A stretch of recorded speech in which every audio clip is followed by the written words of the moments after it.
E aí, pessoal? Sejam bem-vindos a mais uma revisão da aula Paraná. Nesse vídeo aqui estaremos fazendo a revisão da aula 10 à aula 15 de uma forma mais resumida. Então, solta a vinheta.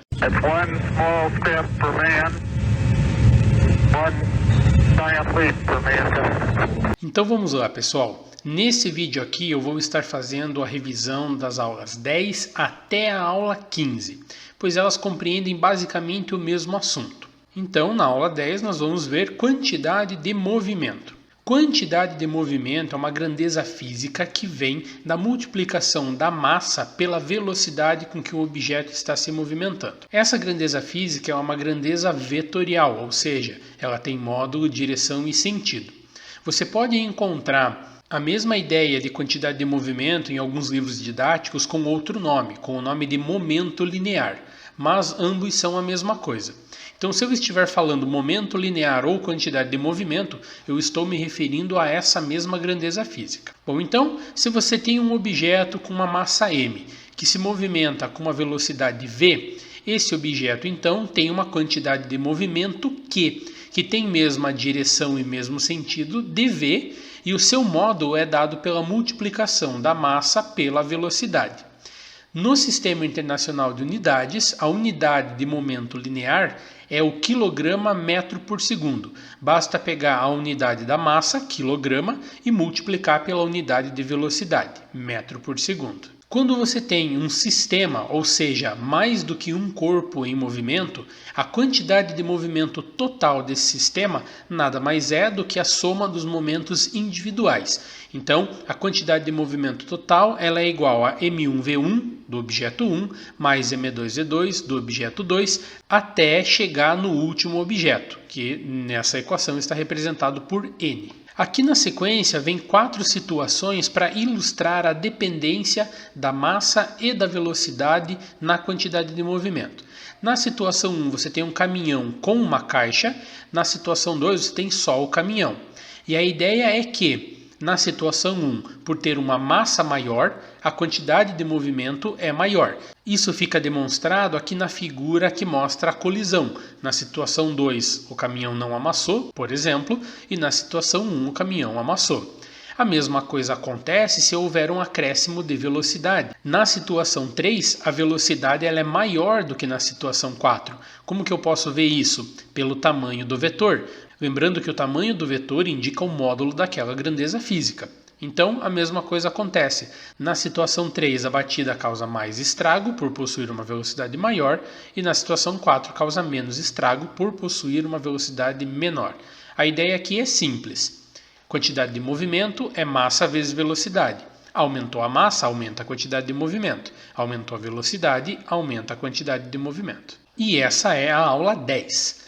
Na aula 11, nós temos a ideia de conservação da quantidade de movimento. Aqui no primeiro slide, o professor relembra, então, a ideia de quantidade de movimento, a ideia de momento linear, como massa vezes velocidade, relembra que é uma grandeza vetorial e relembra que a unidade de medida é o quilograma metro por segundo. Pessoal, daqui para frente vocês vão perceber que a formatação ela não está boa, vamos dizer assim, tudo bem?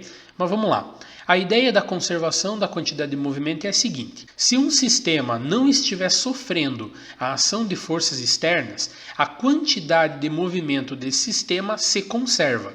Ou seja, a quantidade de movimento que eu tinha no começo é igual à quantidade de movimento que eu vou ter no final. A conservação da quantidade de movimento é o que explica o fato de, em um lançamento de um foguete, o foguete ir deixando algumas partes para trás.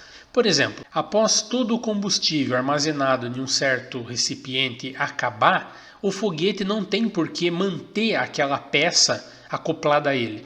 Então ele solta aquele reservatório, fazendo isso ele perde massa, e de acordo com a conservação da quantidade de movimento, se eu perco massa, eu ganho velocidade, para manter a lei de conservação de quantidade de movimento válida. Então essa é a ideia. Durante o lançamento de um foguete, ele vai deixando algumas partes para trás, porque a cada vez que ele perde um pouco de massa, consequentemente ele ganha velocidade. Então um foguete ele é composto por vários estágios. Assim que cada um deles fica vazio, ele vai deixando para trás, fazendo com que ele ganhe velocidade apenas pelo fato de estar tendo a sua massa reduzida. E essa é a aula 11. Na aula 12, ocorre uma retomada de vetores, força resultante e quantidade de movimento. Então, lembrando que vetores eles são representados por uma seta, que indica o seu tamanho, eles têm uma direção, que é dado pela inclinação do vetor, e eles têm um sentido, que é dado pela ponta dessa seta. Para determinar a força resultante que atua em um certo sistema, basta fazer a soma de todas as forças que atuam nesse sistema. Como força é uma grandeza vetorial, eu tenho então que fazer a soma vetorial dessas forças. E aqui ele retoma esse assunto que nós já estamos trabalhando, né? A ideia da quantidade de movimento.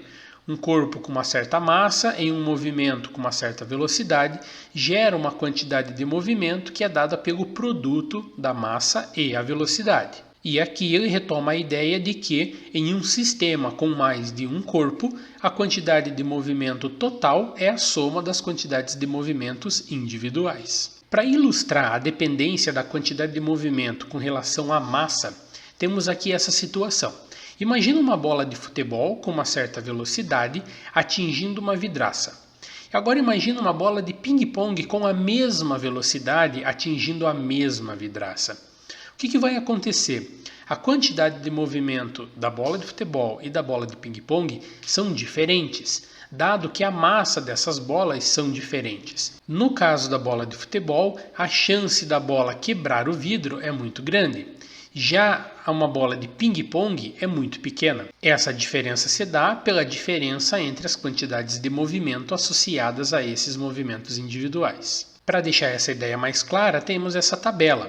Na bola de ping-pong, a quantidade de movimento era 0,07 kg/m por segundo.